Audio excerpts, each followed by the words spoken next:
നമസ്കാരം, എൻ്റെ പേര് നിതിൻ എഫ് എന്നാണ്. ഞാൻ സിറ്റി ഹോസ്പിറ്റലിലെ കൺസൾട്ടൻറ്റ് സൈക്കോളജിസ്റ്റാണ്. ഇന്ന് ഞാൻ നിങ്ങളോട് സംസാരിക്കാൻ ആഗ്രഹിക്കുന്ന വിഷയം ലഹരി ഉപയോഗിക്കുന്നതുമായി ബന്ധപ്പെട്ട് കുട്ടികളിലുണ്ടാകുന്ന ചില വ്യത്യസ്തങ്ങളായിട്ടുള്ള സ്വഭാവ മാറ്റങ്ങളും അതുകൊണ്ടുണ്ടാകുന്ന ചില കോൺസിക്വൻസുമാണ്.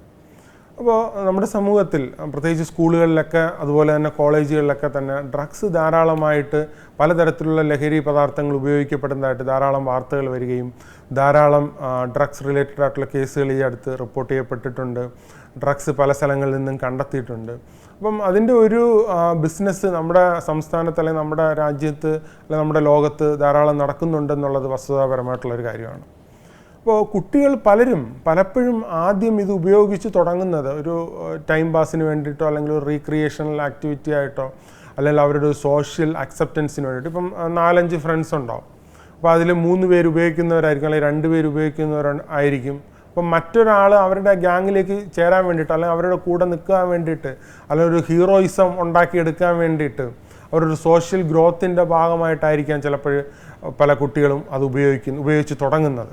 പക്ഷേ ഇവർ പിന്നീട് സബ്സിക്വൻ്റ്ലി വലിയ ദുരിതത്തിലേക്കാണ് പോകുന്നതെന്ന് പലപ്പോഴും അവർ മനസ്സിലാക്കുന്നില്ല എന്നുള്ളത് വസ്തുതാപരമായിട്ടുള്ളൊരു കാര്യമാണ്. അപ്പോൾ അതുകൊണ്ട് ഇത് ഒരു പ്രധാനമായും നമ്മൾ മനസ്സിലാക്കേണ്ടത് ഒരു കെമിക്കൽ സബ്സ്റ്റൻസാണ്. നമ്മുടെ മനസ്സെന്ന് പറയുന്നത് നമ്മുടെ തലച്ചോറിലെ ഒരുപാട് രാസപ്രവർത്തനങ്ങളുടെ ഫലമായിട്ടും നമ്മുടെ തോട്ട്സും ഒരുപാട് കോംപ്ലക്സ് ആയിട്ടുള്ള ഫങ്ഷൻസാണ് നമ്മുടെ മനസ്സുമായിട്ട് ബന്ധപ്പെട്ട് നടക്കുന്നത്.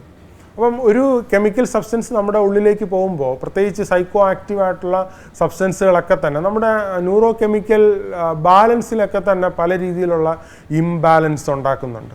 അപ്പോൾ അതിൻ്റെ ഫലമായിട്ട് നമ്മുടെ മൂഡ് നമുക്ക് ചേഞ്ച് ഉണ്ടാവാം.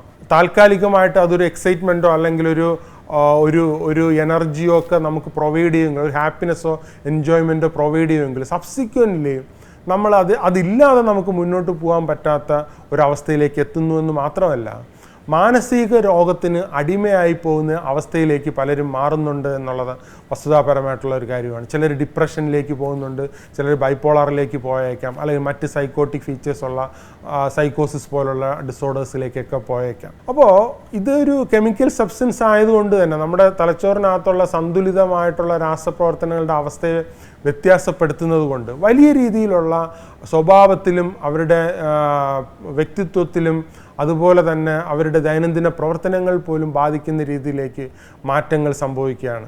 ഇത് അവരുടെ പഠനത്തെ ബാധിക്കാം, അല്ലെങ്കിൽ ജോലിയിൽ നിൽക്കുന്നവരെ ജോലിയിൽ ബാധിക്കാം, മറ്റുള്ളവരുമായിട്ടുള്ള ബന്ധത്തെ ബാധിക്കാം, സമൂഹത്തിൽ അവരുടെ ഫങ്ഷനിങ്ങിനെ തന്നെ ബാധിക്കുന്ന രീതിയിലേക്ക് ഇത് വരികയും പിന്നീട് പലരും മാനസിക രോഗികൾ മരുന്ന് കഴിക്കേണ്ടുന്ന അവസ്ഥയിലേക്കാണ് പലരും വരുന്നത് എന്നുള്ളത് നമ്മുടെ ഒരു ജനറൽ പബ്ലിക്ക് മനസ്സിലാക്കിയിരിക്കേണ്ടുന്ന കാര്യമാണ്. അല്ലാതെ ഒരു തുടക്കത്തിൽ അല്ലെങ്കിൽ ഒരു റിക്രിയേഷണലായിട്ട് മാത്രം ഉപയോഗിച്ച് അവിടെ നിർത്താൻ പറ്റുന്നതായിട്ട് പലർക്കും ഇല്ല എന്നുള്ളതാണ് വസ്തുതാപരമായിട്ടുള്ള കാര്യം. പലരും ചെറിയ രീതിയിലുള്ള സ്ട്രെസ്സസ് വരുമ്പോൾ ഇത് വീണ്ടും ഉപയോഗിക്കുന്നതായിട്ടാണ് കാണുന്നത്. അത് പിന്നീട് സബ്സിക്വൻ്റ്ലി അഡിക്റ്റഡ് ആയിട്ട് മാറുകയാണ്. ഇല്ലാത്ത കാര്യങ്ങളൊക്കെ കാണുക, ഇല്ലാത്ത കാര്യങ്ങളൊക്കെ കേൾക്കുക, ആരോ എന്നെ ഉപദ്രവിക്കാൻ വരുന്നത് പോലെ തോന്നുക, മറ്റുള്ളവരെല്ലാവരും എന്നെ നശിപ്പിക്കാൻ വേണ്ടിയിട്ട് ആണ് ശ്രമിക്കുന്നു എന്നുള്ള ഡിലൂഷണലായിട്ടുള്ള ഇത്തരത്തിലുള്ള തോട്ട്സ് വരിക, ഹലൂസിനേഷനായിട്ടുള്ള കാര്യങ്ങൾ സെൻസറി പെർസെപ്ഷനിൽ പോലെ ഡിസ്റ്റോർട്ടഡ് ആയിട്ട് ഉണ്ടാവുക.